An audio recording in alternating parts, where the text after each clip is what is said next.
السلام علیکم ورحمۃ اللہ وبرکاتہ۔ اعوذ باللہ من الشیطان الرجیم، بسم اللہ الرحمن الرحیم۔ هو اللہ الذی لا الہ الا هو عالم الغیب والشہادۃ هو الرحمن الرحیم۔ اللہ کی حمد و ثنا، اس کی بزرگی اور تعریف، اس کی کبریائی بیان کرتے ہیں کہ وہ ایک اکیلا مالک اس جہاں کا، ایک اکیلا کریٹر اس کائنات کا، کوئی اس کا پارٹنر نہیں، کوئی اس کا شریک نہیں، کوئی اس کا ایسوسیٹ نہیں۔ ہدیہ درود و سلام پڑھتے ہیں ہم جناب محمد الرسول اللہ صلی اللہ علیہ وسلم پر۔ اللہم صلی علی محمد عبدک و رسولک النبی الامی الذی جاء بالہدی والفرقان۔ وہ نبی جنہوں نے آج سے 1450 برس پہلے اللہ تعالیٰ کی نازل کی ہوئی کتاب قرآن مجید دنیا انسانیت کو پہنچایا، جس کی ہم تلاوت کر رہے ہیں، اور اس کو پڑھنے پڑھانے کا ایک سلسلہ الحمدللہ جاری ہے۔ اور اس سلسلے میں الحمدللہ ہمارا سورۃ الممتحنہ 60 نمبر کی سورت شریفہ کا ایک رکوع مکمل ہو گیا تھا۔ آج انشاءاللہ دوسرے رکوع پہ بات ہوگی۔ سب سے پہلے تو اس بات کا ہم کلیریفیکیشن دے دیں کہ سبحانک لا علم لنا الا ما علمتنا انک انت العلیم الحکیم، کہ یا رب یہ آپ کی سبحان ہے، آپ ہی کی حمد ہے کہ آپ نے ہمیں علم دیا۔ ہم میں کوئی حیثیت نہیں، کوئی وصف نہیں کہ ہم اپنی طرف سے علم حاصل کر سکیں، اپنی کوششوں سے حاصل کریں۔ یہ آپ کا انعام کیا ہوا ہے جو ہم دنیا انسانیت کو پہنچانے کی کوشش کر رہے ہیں۔ اس کو آپ قبول کر لیجئے، اور اس کے سمجھنے کے لیے ہم دعا کرتے ہیں کہ رب اشرح لی صدری ویسر لی امری واحلل عقدۃ من لسانی یفقہوا قولی، کہ اس کو سمجھنے کے لیے ہمارے انٹلیکٹ کے بند دریچوں کو کھول دیجئے، اور ہمارے انٹلیکٹ کو ایسا کھول دیجئے اور ہم کو اس سے ہدایت حاصل ہو سکے، اور ہدایت حاصل کرتے ہوئے ہم دنیا انسانیت تک کے اس بات کو پہنچائے کہ آپ نے اپنی کتاب میں کیا فرمانا چاہا ہے دنیا انسانیت سے۔ تو آپ کے گلوریس نام سے شروع کرتے ہیں۔ اعوذ باللہ من الشیطان الرجیم، بسم اللہ الرحمن الرحیم۔ عسى الله أن يجعل بينكم وبين الذين عاديتم منهم مودة والله قدير والله غفور رحيم۔ یہ آیت نمبر 7 پڑھی میں نے سورۃ الممتحنہ کی 60 نمبر کی سورت شریفہ کی۔ اس کا ترجمہ ایسا ہو سکے گا،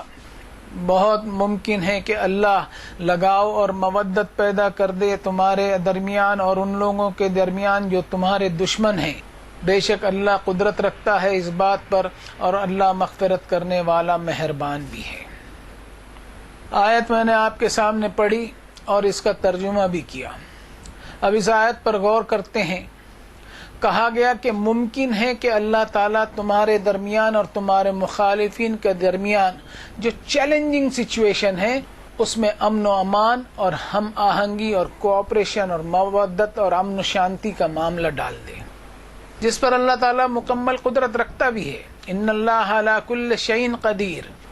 آیت پر غور کریں گے تو پائیں گے کہ قرآن مجید کی پوری تھیم جو ہے وہ میوچل کوآپریشن اور میوچل تعاون اور ہم آہنگی پر چلتی ہے۔ جنگ کا معاملہ بالکل لاسٹ ریزورٹ ہے، یعنی آخری علاج ہے۔ دنیا میں ہم جتنی بھی جنگیں دیکھیں اس کے کبھی بھی پازیٹیو رزلٹ اور مثبت نتیجے سامنے نہیں آئے۔ جنگ ہارنے والا خود تو بیچارہ ختم ہو جاتا ہے،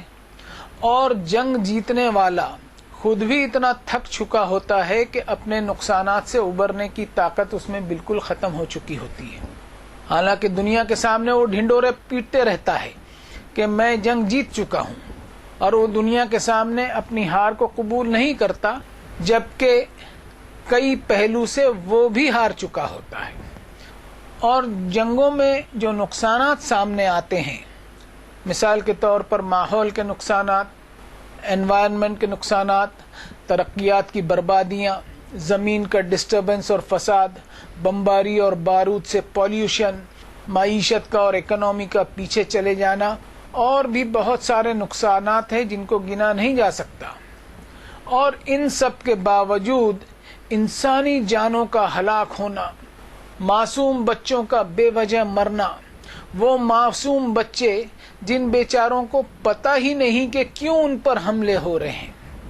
قرآن شریف میں اس کا سخت نوٹس لیا گیا ہے کہ وَإِذَا الْمَوْءُودَةُ سُئِلَتْ بِأَيِّ ذَنبٍ قُتِلَتْ، اللہ تعالیٰ ان معصوم جانوں کے ہلاک ہونے پر حساب لیں گے کہ انسانوں کو پیدا کروں میں اور آپسی سیاست میں جنگیں کرتے ہوئے معصوم انسان کی جان سے تم کھیلو گے؟ اس کا حساب دینا ہوگا۔ ہم دنیا میں دیکھیں کہ جتنی بھی جنگیں ہوتی ہیں وہ سیاست پر ہوتی ہیں، ایگو پر ہوتی ہیں، زمینوں کے قبضوں کو لے کر ہوتی ہے، جس میں سب سے زیادہ اگر قیمت چکاتا ہے تو وہ عام انسان چکاتا ہے، اور معصوم جنتا کی خوشیاں اس طرح مرتی ہیں جیسے سیاست میں جنگیں کھیلنے والوں کی انسانیت مر چکی ہوتی ہے۔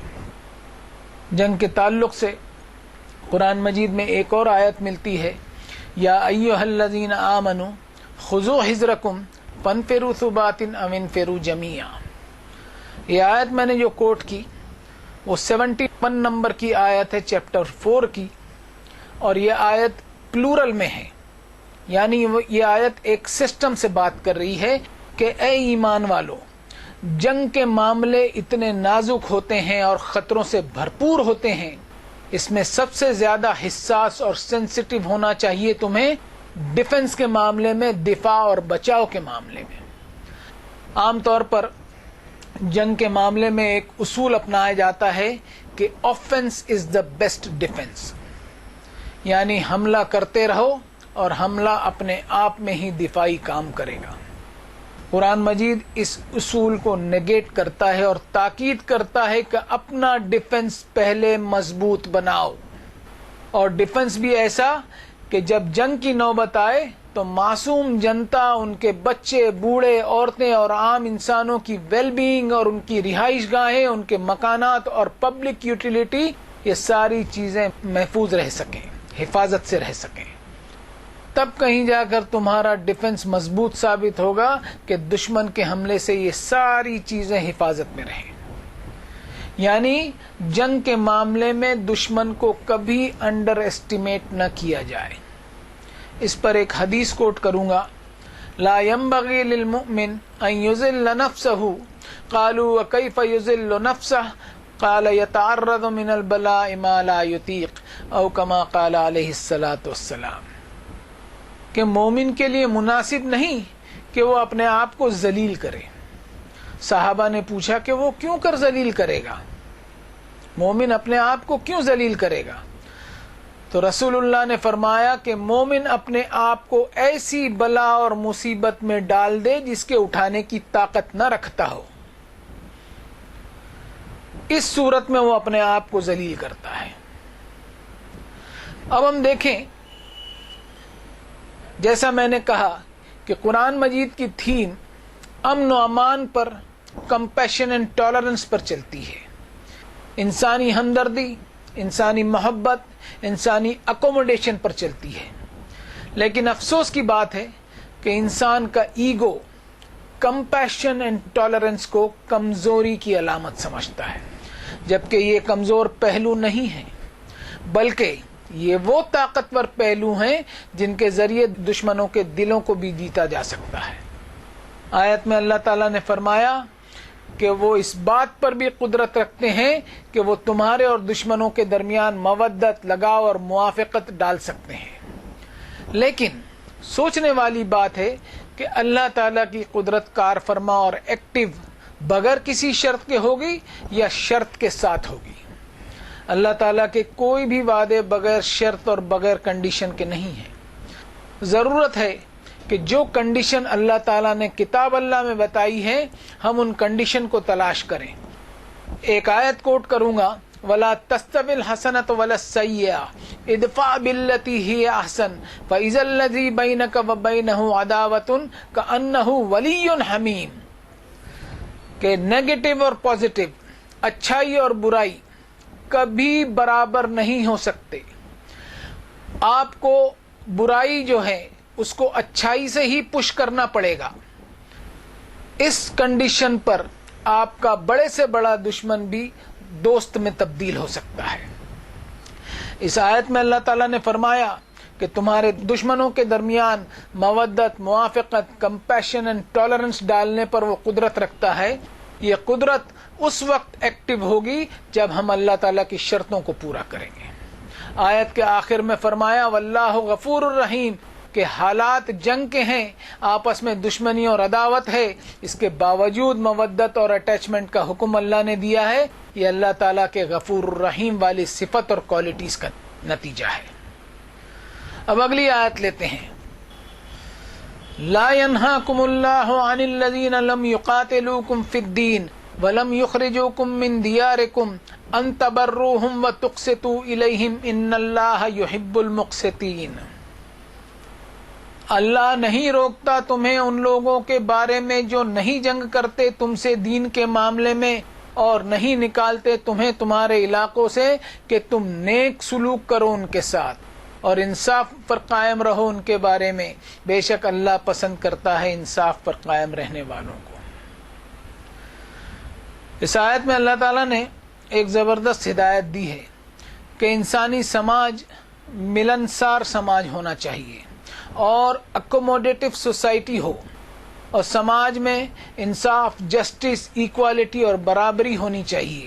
سماج میں انصاف اور برابری رہنے سے سوسائٹی جو ہے وہ سمودلی چلے گی، یعنی ہمواری، یکسانیت اور انسانی برابری پر اور ہیومن ایکوالٹی پر چلے گی۔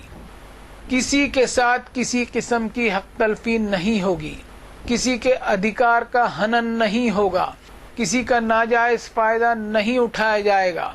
عام طور پر ایسا سوچا جاتا ہے کہ سماج میں موافقت اور ہم آہنگی اور ہارمنی اور سدبھاؤ قائم کرنے کے لیے ٹالرنس کی ضرورت ہوتی ہے، یعنی سماج میں برداشت کا مادہ ہونا چاہیے۔ ہم سوچیں کہ لفظ ٹالرنس یعنی برداشت کا ایک سینس یہ ہوتا ہے کہ آپ برے ہیں اور میں اچھا ہوں اس لیے آپ کو برداشت کرنا ہوں، جبکہ قرآن مجید اس سے بھی آگے کی بات کرتا ہے کہ اکوموڈیشن ہو، یعنی سماج میں انسان کے لیے اتنی کشادگی اور پھیلاؤ ہو کہ ہر طرح کا انسان سماج میں سما سکے، اس کو گھٹن محسوس نہ ہو، اور سماج میں انسان اپنے قد کو اتنا چھوٹا رکھتے ہوئے کام کرے کہ کوئی بھی کسی کے ساتھ بیٹھ سکے، اور اپنے دل میں محبت کے جذبات کا اتنا پھیلاؤ ہو کہ ہر ایک اس میں سما سکے۔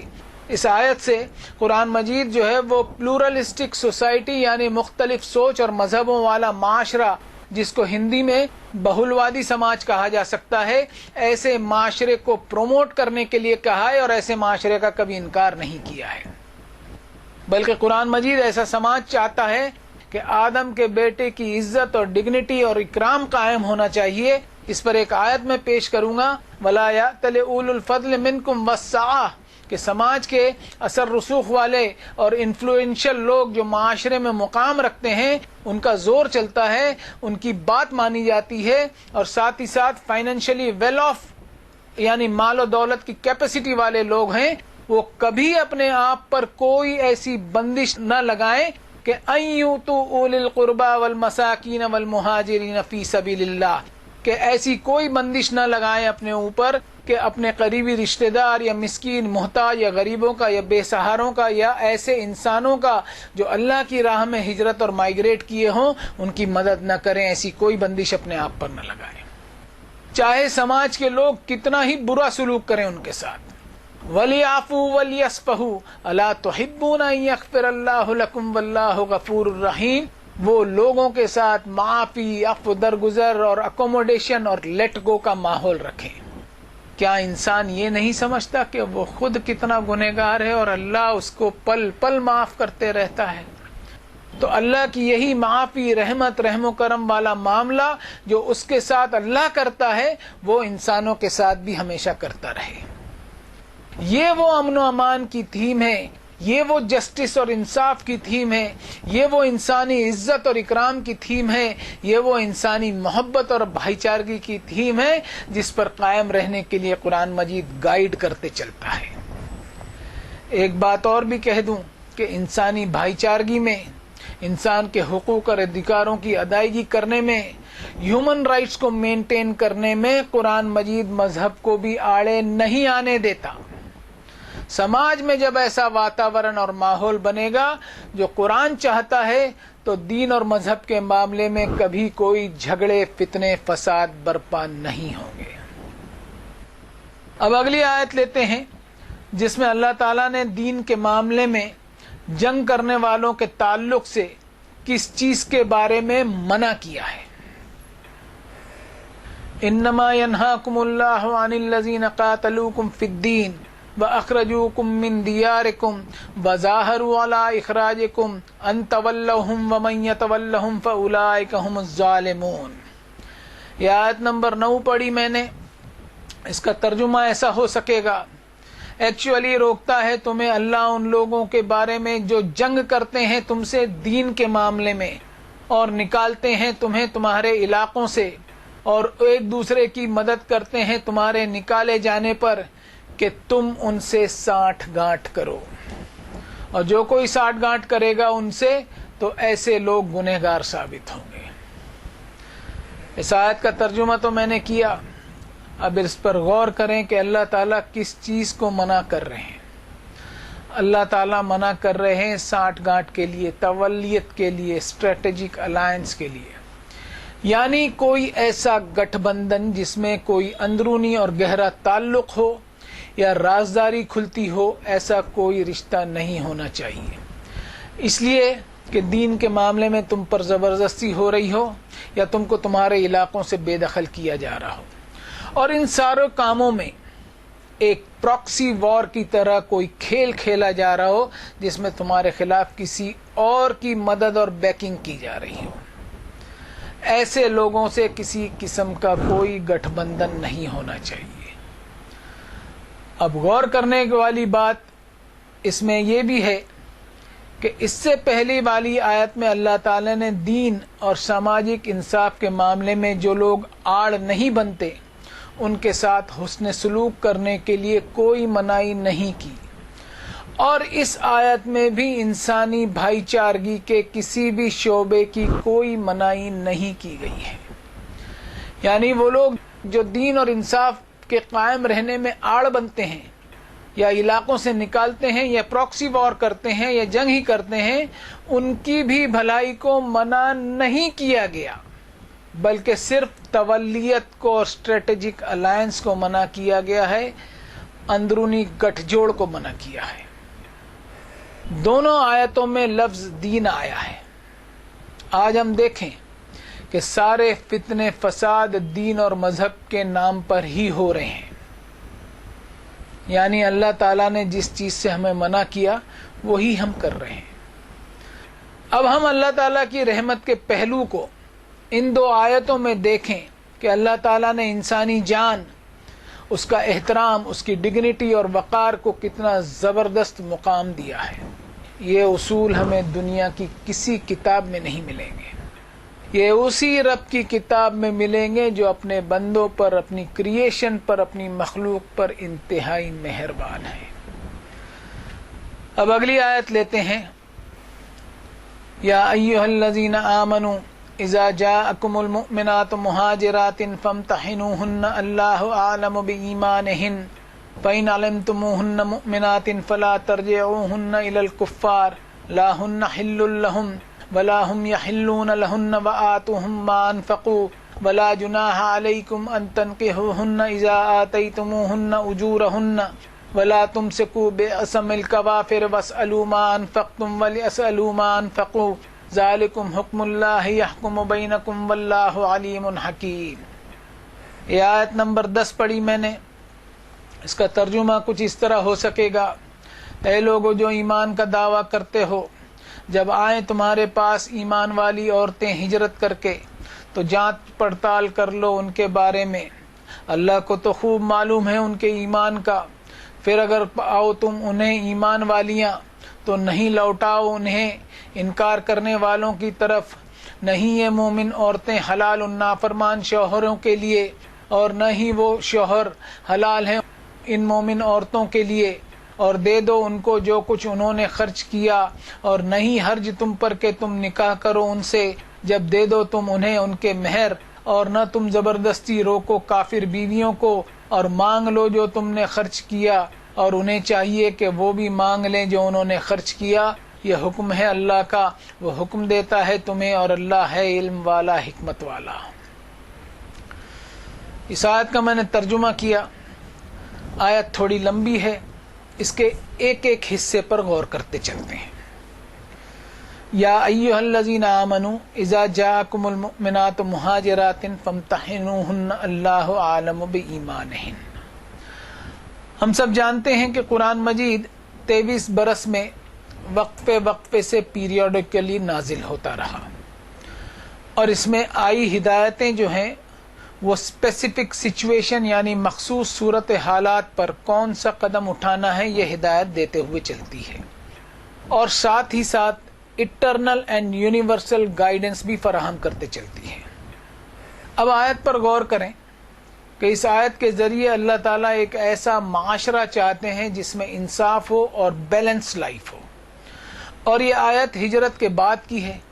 کہ محمد صلی اللہ علیہ وسلم نے اور صحابہ اکرام رضوان اللہ تعالی علیہم اجمعین نے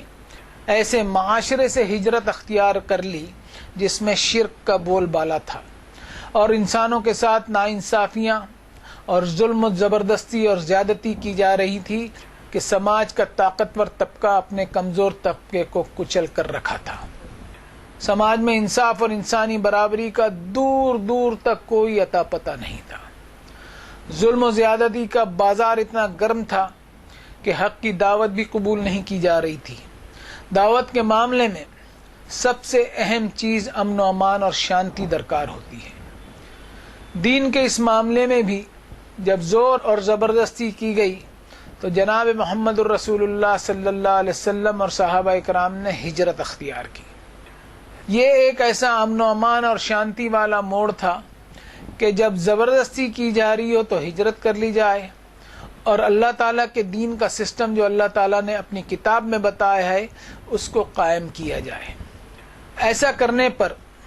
یہ صورتحال بنی کہ لوگوں کو ظلم اور زور زبردستی کی سوسائٹی اور امن و امان اور انصاف کی بنیاد پر قائم سوسائٹی میں فرق معلوم ہونے لگا۔ ایسی ہجرت اور علیحدگی کے باوجود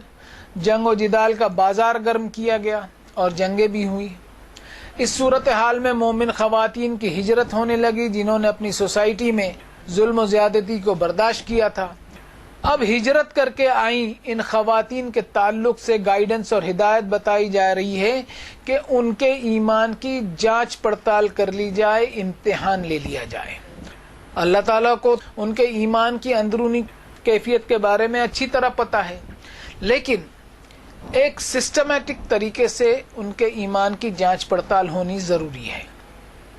اب آیت کا اگلا حصہ کہہ رہا ہے فَإِنْ عَلِمْتُمُوهُنَّ مُؤْمِنَاتٍ فَلَا تَرْجِعُوهُنَّ إِلَى الْكُفَّارِ لَا هُنَّ حِلٌّ لَهُمْ وَلَا هُمْ يَحِلُّونَ لَهُنَّ۔ پھر اگر تم جانچ پڑتال میں پرکھ لو کہ ان کا ایمان کوئی نقلی ایمان نہیں ہے اور نہ ہی وہ کسی برے انٹینشن یا کوئی جاسوسی ہی کی خاطر ہجرت کی ہیں، تو اب انہیں اس برے معاشرے کی طرف واپس نہ بھیجا جائے جہاں سے وہ پریشان ہو کر ہجرت اور مائیگریشن کر کے آئی ہیں، اس لیے کہ اب وہ معاشرہ ان کے قابل نہیں ہے اور نہ ہی اس سماج میں لوٹ کر وہ سکون سے اپنی زندگی گزار سکیں گی۔ اور وَآتُوهُم مَّا أَنفَقُوا کہ جو کچھ ان پر خرچ کیا گیا ہے اس خرچ کی ادائیگی پوری کر دی جائے۔ اس میں بھی غور کرنے والی بات ہے کہ ہجرت کے بعد بھی کسی کا کوئی حق یا ادھیکار یا قرض یا کوئی لین دین ہم پر باقی نہ رہے، یعنی کسی بھی قسم کا کوئی فتنہ یا کانفلکٹ یا تنازع ڈسپیوٹ کھڑا نہ ہونے پائے۔ یہ ہے وہ تھیم قرآن مجید کی جو ایک انسان سے لے کر ایک معاشرہ یا ملک کے لیول تک ہدایت دیتی ہے کہ اپنی ذات سے کبھی کوئی فتنہ فساد برپا نہ ہو۔ اس پر ایک آیت کا حصہ کوٹ کروں گا وَالْفِتْنَةُ أَشَدُّ مِنَ الْقَتْلِ کہ فتنے کے اثرات قتل سے بھی زیادہ بھیانک ہوتے ہیں۔ اب آیت کا اگلا حصہ کہہ رہا ہے وَلَا جُنَاحَ عَلَيْكُمْ أَن تَنكِحُوهُنَّ إِذَا آتَيْتُمُوهُنَّ أُجُورَهُنَّ۔ آیت کا یہ حصہ مائیگریشن کر کے آئی ہوئی خواتین کی عزت، ان کے وقار اور ان کی ڈگنیٹی کو ایک زبردست مقام دیتا ہے کہ یہ لیڈیز جو ہجرت کر کے آئی ہیں ان کے ساتھ کوئی غلط کام نہ ہو اور نہ ہی انہیں وار کیپٹیوز کی طرح ان سے برا سلوک کیا جائے اور نہ ہی انہیں کنیز اور غلام بنا کر رکھا جائے، بلکہ ان کے ساتھ نکاح کرتے ہوئے ان کو عزت والے مقام پر فائز کیا جائے۔ انسانی دنیا کے آدھے حصے کو ہمیشہ اس احسان کو یاد رکھنا چاہیے جو محمد صلی اللہ علیہ وسلم نے عورتوں پر کیا۔ اس پر ایک واقعہ بتانا چاہوں گا کہ افریقہ میں حبش نام کا ایک ملک جو آج کے دور میں ایتھوپیا کہلاتا ہے اور جو جزیرۃ العرب کے ساؤتھ ویسٹ میں 30 کلومیٹر کے سمندر سے لگا ہوا ہے، وہاں کے بادشاہ نے قرآن مجید کی چند آیتیں ہی سن کر محمد صلی اللہ علیہ وسلم کی نبوت اور ان پر نازل ہونے والی کتاب کی تصدیق کی۔ انہیں یہ موقع نہ مل سکا کہ وہ دربار نبوت میں حاضر ہو سکیں، مگر ہسٹری نے یہ بات نوٹ کی کہ محمد صلی اللہ علیہ وسلم نے غائبانہ نماز جنازہ ان کے انتقال پر مدینہ طیبہ میں پڑھائی۔ چونکہ یہ بادشاہ تھے ایک ملک کے، انہوں نے رسول اللہ کی مدینہ طیبہ ہجرت کے بعد تحفے تحائف بھیجے، جس میں ایک کنیز تھی ماریا قبطیہ نامی۔ سلام محمد الرسول اللہ صلی اللہ علیہ وسلم پر کہ تحفے میں آئی ایک کنیز سے آپ نے نکاح کر کے کروڑوں مسلمانوں کی روحانی ماں کے درجے کی بلندی اور عزت عطا فرمائی، اور اس طرح دنیا میں کونکوبائن اور ناجائز جنسی تعلقات کے گھنونے رواج کا خاتمہ کیا اور خواتین کے عزت اور مرتبے کو بلند کیا۔ دنیا جہان کی عورتیں مل کر رسول اللہ صلی اللہ علیہ وسلم کا یہ احسان کبھی اتار نہیں سکیں۔ اب آیت کے اگلے حصے پر چلتے ہیں۔ وَلَا تُمْسِكُوا بِعِصَمِ الْكَوَافِرِ وَاسْأَلُوا مَا أَنفَقْتُمْ وَلِيَسْأَلُوا مَا أَنفَقُوا ذَلِكُمْ حُكْمُ اللَّهِ يَحْكُمُ بَيْنَكُمْ وَاللَّهُ عَلِيمٌ حَكِيمٌ۔ اب تمہارے معاشرے میں ایسی لیڈیز بھی ہو سکتی ہیں جو تمہارے مخالف معاشرے میں جانا چاہیں، تو ان کو زبردستی نہ روکتے ہوئے آزادی دو کہ وہ اپنی پسند کے معاشرے میں جا سکیں، اس لیے کہ لا اکراہ فی الدین، قرآن مجید نے دین کے معاملے میں آزادی دی ہے، کوئی زبردستی کمپلشن نہیں ہونا چاہیے۔ اب اس معاملے میں جو تم سے خرچ ہوئے ہیں ان لیڈیز پر ان اخراجات کی تم ڈیمانڈ کر سکتے ہو، جیسا سامنے سے آئی ہوئی مائگریٹڈ خواتین کے اوپر خرچ کیے ہوئے مال کو دینے کے لیے تم تیار ہو۔ یہ اللہ تعالیٰ کا فیصلہ ہے جو تم اپنے معاشرے میں لاگو کرو، اور اللہ تعالیٰ کا ہر فیصلہ علم اور حکمت اور وزڈم سے بھرپور ہوتا ہے۔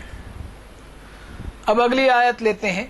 وَإِن فَاتَكُمْ شَيْءٌ مِّنْ أَزْوَاجِكُمْ إِلَى الْكُفَّارِ فَعَاقَبْتُمْ فَآتُوا الَّذِينَ ذَهَبَتْ أَزْوَاجُهُمْ مِثْلَ مَا أَنفَقُوا وَاتَّقُوا اللَّهَ الَّذِي أَنتُمْ بِهِ مُؤْمِنُونَ۔ یہ میں نے 11 نمبر کی آیت پڑھی، ترجمہ ایسا ہوگا: اور اگر چلا جائے تمہارا کچھ تمہارے جوڑوں کے معاملے میں انکاریوں کی طرف، تو تمہاری باری آنے پر تم دو ان لوگوں کو چلا گیا جن کے جوڑوں میں سے اتنا ہی جو انہوں نے خرچ کیا، اور ڈر ڈر کر زندگی گزارو اللہ سے،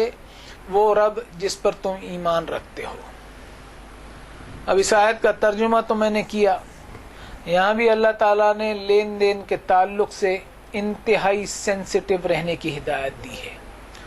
اور سینسٹیو رہنے کے ساتھ ساتھ اللہ تعالیٰ سے تقوی کی ہدایت بھی اس آیت میں ملتی ہے۔ اس پورے رکوع کی آیتیں پلورل میں بات کر رہی ہیں، ایک سسٹم سے بات کر رہی ہیں، یعنی تمہارے اسٹیٹ یا سماج کا سسٹم ہو وہ انتہائی صاف ستھرا اور انصاف کی بنیاد پر ہو۔ اور رکوع کی شروعات ہوئی ہے، اس میں عدوی و عدوکم کے الفاظ آئے ہیں کہ اللہ نے فرمایا میرے دشمن اور تمہارے دشمن جنہوں نے حق کا انکار کیا ان کے ساتھ تم کوئی سانٹھ گانٹھ مت کرو، لیکن جسٹس اور انصاف کے تقاضے ان کے ساتھ بھی پورے اور برابر ہونے چاہیے، اس لیے کہ اللہ تعالیٰ پسند کرتا ہے ایسے معاشرے کو جو انصاف اور جسٹس اور ہیومن ایکوالٹی پر چلتا ہو۔ اب اگلی آیت لیتے ہیں۔ یا ایھا النبی اذا جاءک المؤمنات یبایعنک علی الا یشرکن باللہ شیئا ولا یسرقن ولا یزنین ولا یقتلن اولادہن ولا یأتین ببہتان یفترینہ بین ایدیہن وارجلہن ولا يعصينك في معروف فبايعهن واستغفر لهن الله ان الله غفور رحیم۔ 12 نمبر کی آیت پڑھی میں نے، ترجمہ کچھ اس طرح ہو سکے گا: اے نبی صلی اللہ علیہ وسلم، جب آئیں آپ کے پاس مومن عورتیں بیعت کرنے کے لیے آپ سے اس بات پر کہ نہیں وہ شریک کریں گی اللہ کے ساتھ کسی کو بھی، اور نہ وہ چوری کریں گی، اور نہ وہ زنا کریں گی، اور نہ قتل کریں گی اپنی اولاد کا، اور نہ آئیں گی بہتان لگا کر جسے خود انہوں نے گھڑ لیا ہو درمیان اپنے ہاتھوں یا اپنے پیروں سے، اور نہیں وہ نافرمانی کریں گے آپ کی معروف کاموں میں، تو بیعت کیجئے ان سے اور مغفرت مانگیے ان کے لیے اللہ سے، بے شک اللہ ہے مغفرت کرنے والا مہربان۔ اس آیت کا میں نے لفظی ترجمہ تو کیا، لیکن آیت کا جو ٹون ہے اس سے مجھے ایسا محسوس ہو رہا ہے کہ یہ آیت محاورے کے طور پر بات کر رہی ہے، یعنی اس آیت کو ایڈیم یا میٹافور یا مثال کے طور پر ہم لیں، اور کسی بھی محاورے کا ترجمہ نہیں کیا جا سکتا، صرف محسوس کیا جا سکتا ہے۔ آیت تو بظاہر ایک بیک گراؤنڈ ضرور رکھتی ہے، لیکن اس آیت کو آج کے موجودہ پیرائے میں ہم سمجھنے کی کوشش کریں کہ اس آیت میں اللہ تعالیٰ نے ایک پلیج سسٹم بتایا ہے، جس کو آج کے زمانے میں ہندی میں شپت کہہ سکتے ہیں اور انگریزی میں سویرنگ ان کہتے ہیں۔ یہ سسٹم اللہ تعالیٰ کی دین ہے دنیا انسانیت کے لیے کہ ایک انسان کو اس کی ذمہ داریاں، اس کی ڈیوٹیز کا احساس دلایا جائے، اس کی زندگی کی سیریسنس سے اس کو آگاہ کیا جائے، اور اس کو یہ قسم دلائی جائے کہ وہ اپنے رب کے ساتھ کسی کو شریک نہیں کرے گا، اپنے رب کے ساتھ ایماندار بنے رہے گا، اس کے سامنے حساب کی جواب دہی کے احساس کے خوف سے جیے گا، کسی کا حق نہیں دبائے گا، کسی کی چوری نہیں کرے گا، انسانوں کے رشتوں کی قدر و قیمت اور احترام کرے گا، کسی کا قتل نہیں کرے گا، کسی کی حق تلفی نہیں کرے گا، کسی کے ادھیکار کا ہنن نہیں کرے گا، کسی پر الزام تراشی نہیں کرے گا، کسی کی عزت نفس سے نہیں کھیلے گا، کسی پر ظلم و زیادتی اور اتیاچار نہیں کرے گا، اپنے ہر عمل سے دنیا انسانیت کے لیے رحمت بننے کی کوشش کرے گا، اللہ کی نافرمانی نہیں کرے گا، سماجی سسٹم اور سوشل نارمز کو بگڑنے نہیں دے گا۔ اس آیت کے تحت ہم آج دیکھ لیں کہ دنیا میں کوئی بھی شخص کسی عہدے یا پوزیشن پر فائز ہوتا ہے تو اس طرح کی ساری قسمیں اس کو دلوائی جاتی ہیں کہ انسان کا شعور اور اس کا ضمیر اپنے رب کے سامنے حساب دینے کے تعلق سے حساس اور سچیت ہو جائے۔ یہ بات الگ ہے کہ انسان جب کسی عہدے پر فائز ہوتا ہے تو اپنے آپ میں اتنا گھمنڈی اور مغرور اور نڈر ہو جاتا ہے کہ وہ اپنے آپ کو اللہ کے سامنے حساب کی جواب دہی سے لاپرواہ بناتے ہوئے جیون گزارتا ہے۔ ایسی صورتحال میں کیا وہ اللہ تعالیٰ کی طرف سے مغفرت پا سکے گا؟ ہم بھی ہمارے ایمان کا جائزہ لیں کہ ہم نے بھی ایمان لانے پر اللہ سے وعدہ کیا تھا، ایاک نعبد و ایاک نستعین، کہ یا اللہ ہم آپ ہی کی غلامی میں اپنے آپ کو سپرد کرتے ہیں اور آپ ہی سے مدد اور استعان چاہیں گے۔ اب اس وعدے پر ہم کتنے کھرے اتر رہے ہیں، ہم اپنا جائزہ خود کریں۔ اب اس رکوع کی آخری آیت لیتے ہیں، یا ایھا الذین آمنوا لا تتولوا قوما غضب اللہ علیہم قد یئسوا من الآخرۃ کما یئس الکفار من اصحاب القبور۔ یہ آیت نمبر 13 تھی۔ اس آیت سے سورۃ الممتحنہ 60 نمبر کی سورت شریفہ مکمل ہوتی ہے۔ اس آیت کا ترجمہ ایسا ہوگا، اے لوگو جو ایمان کا دعویٰ کرتے ہو،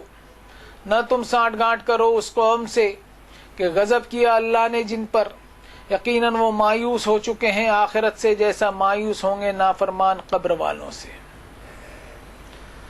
مختصراً اور شارٹ میں اس آیت پہ کہوں گا، وقت زیادہ ہو گیا، کافروں اور مشرکوں کو آخرت کا کوئی کانسیپٹ نہیں ہوتا، اس لیے کہ وہ اپنی دنیا کی زندگی منمانی طور پر اپنے کریٹر کی نافرمانی کرتے ہوئے گزارتے ہیں، آخرت میں انہیں مایوسی کا سامنا کرنا ہوگا۔ ایمان والوں کو ایسے لوگوں سے سانٹھ گانٹ رکھنے سے منع کیا گیا ہے، لیکن حسن سلوک کی منائی کسی سے نہیں ہے۔ آیت کے آخری حصے میں ایک مثال دے کر سمجھایا کہ اس دنیا سے جانے والوں سے جس طرح نا امیدی ہوتی ہے، ٹھیک ویسے ہی آخرت میں انکاریوں اور نافرمانوں کو نا امیدی اور مایوسی ہوگی آخرت کے دن۔ یہ وہ باتیں تھی جو اس عاجز بندے کو اللہ تعالیٰ نے سجھائی اور آپ لوگوں کے سامنے پیش کرنے کی اس نے ایک معمولی سی کوشش کی۔ اس پوری صورت شریفہ پر جو کچھ میں کہہ سکا اللہ تعالیٰ اس کو قبول فرما لے۔ اس میں جتنی بھی اچھی باتیں ہوں اس کی ساری کریڈیبلٹی اپنے رب تعالیٰ کو منسوب کرتے ہوئے، اور ساری اس میں فلاز اور غلطیاں ہیں وہ اپنی ہیومن فیکلٹی کو منسوب کرتے ہوئے مغفرت مانگتا ہوں اس غفور الرحیم سے، میرے اپنے لیے اور آپ لوگوں کے لیے۔ وصلی اللہ تعالی علی خیر خلقہ محمد وعلی آلہ واصحابہ اجمعین برحمتک یا ارحم الراحمین۔